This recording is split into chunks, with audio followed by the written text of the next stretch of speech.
배우 김혜자 씨가 주연한 눈이 부시게라는 드라마가 있습니다.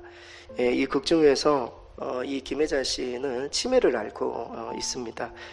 젊은 시절 남편을 잃고 혼자 이렇게 외아들을 억척스럽게 키운 굉장히 가련한 여인으로 이 드라마에서는 등장합니다. 그런데 성인이 된 아들과 외아들이죠. 그렇게 좋은 관계가 아니었습니다. 이유는 어린 시절 아버지 없이 지냈던 이 아들이 밖에 나가서 공놀이를 하다가 이제 교통사고를 당하게 됩니다. 그래서 장애를 안게 되죠. 어머니의 입장에서는 너무 마음이 안 좋고, 하지만 이 어머니가 이 아들을 좀 더 강하게 키워야 되겠다 이런 마음을 가지고 아들이 조금만 늦게 일어나도 가가지고 빨리 일어나라고 이야기를 하고, 자기가 아파서 학교 못 간다고 하면은 막 약을 대령해서 약 먹고 빨리 가라고 그래서 억척스럽게 아주 강하게 키우려고. 근데 뭐 자식들이 그걸 압니까? 그런 상황을 보고 엄마를 너무 싫어하고 왜 나를 이렇게 힘들게 하나, 이렇게 해서 엄마하고 사이가 너무너무 안 좋았던 것이죠.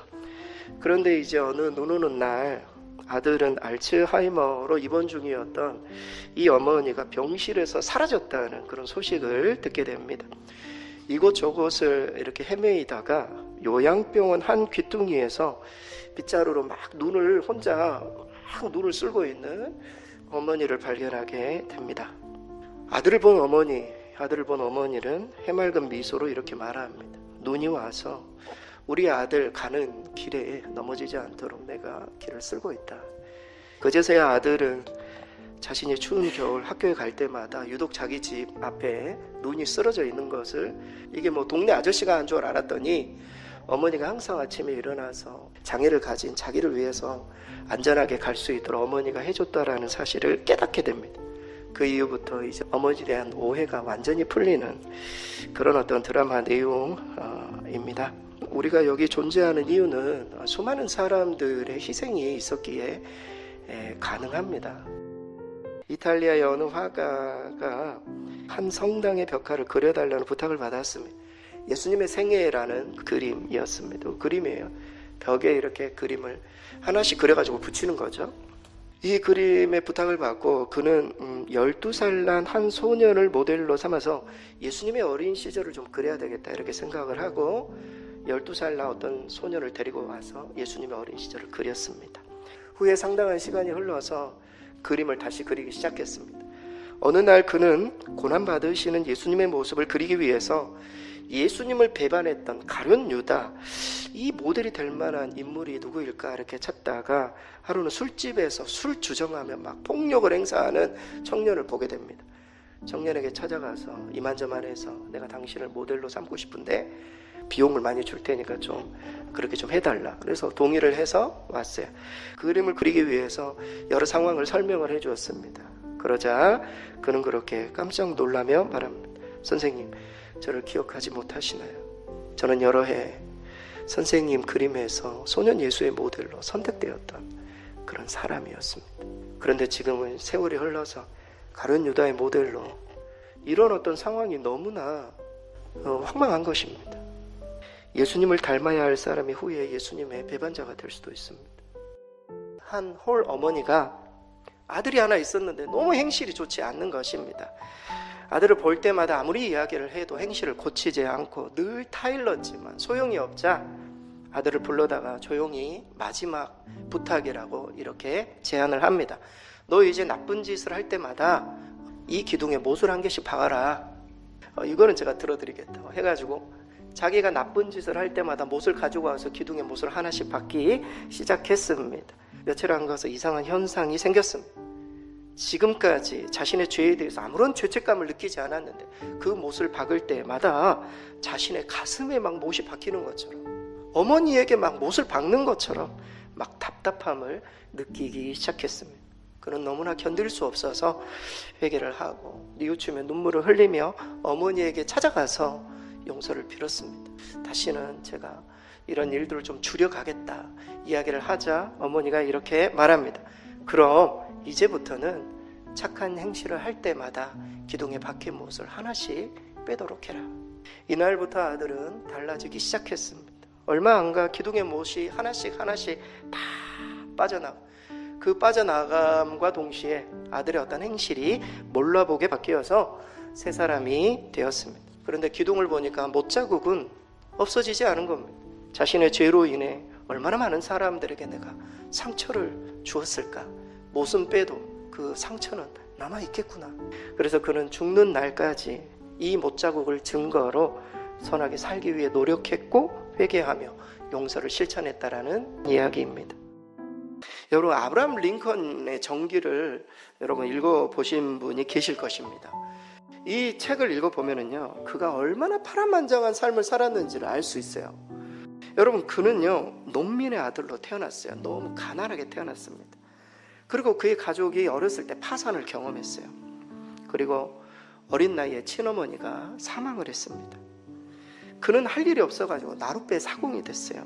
그래서 얼마 지나지 않아서 친누나가 사망했어요. 가족이 그냥 다 죽어나간 거예요. 사업도 파산하고 말이죠. 그래서 뭔가 잘 될 것처럼 우체국장이 되어 약혼녀가 있었는데 약혼녀도 죽었어요. 신경쇠약으로 인해서 정신병원에 입원했다고요.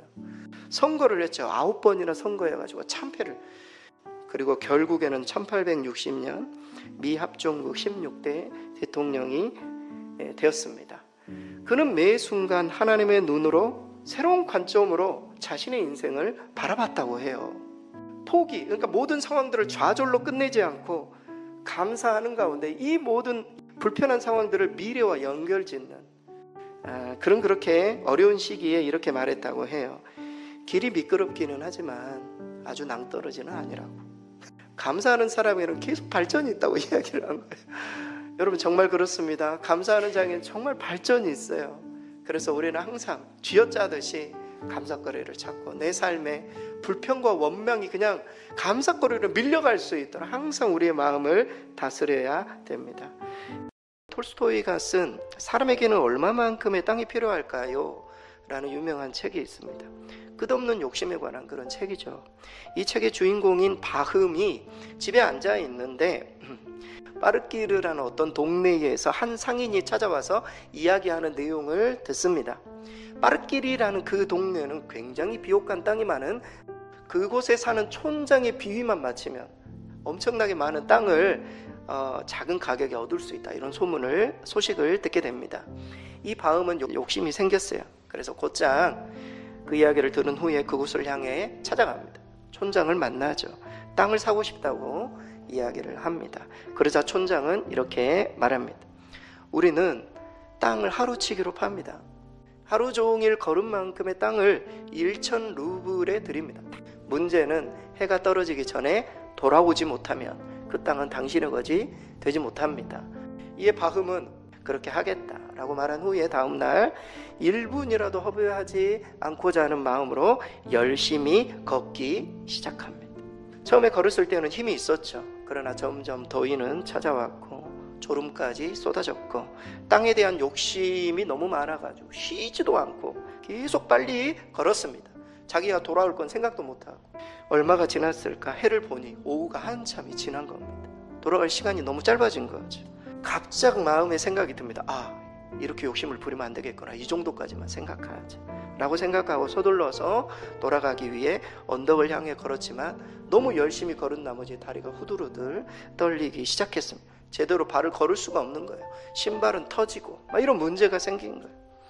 해가 지기 전에 도착해야 된다는 그런 불안한 마음에 무작정 달리기 시작했습니다. 해가 저녁 노을 쪽으로 떨어져 갈 때 그는 출발점에 놀랍게도 가까스로 도착했습니다. 그러나 입에서 피를 쏟으면서 그 자리에 쓰러져 죽었습니다. 그 후에 사람들은 머리에서 발끝까지 치수를 재보니 정확히 2m의 땅을 파서 그곳에다 그 사람을 묻었다. 우리 주님께서는 말씀하십니다. 삼가 모든 탐심을 물리치라. 사람의 생명이 그 소유에 넉넉한데 있지 아니하니라.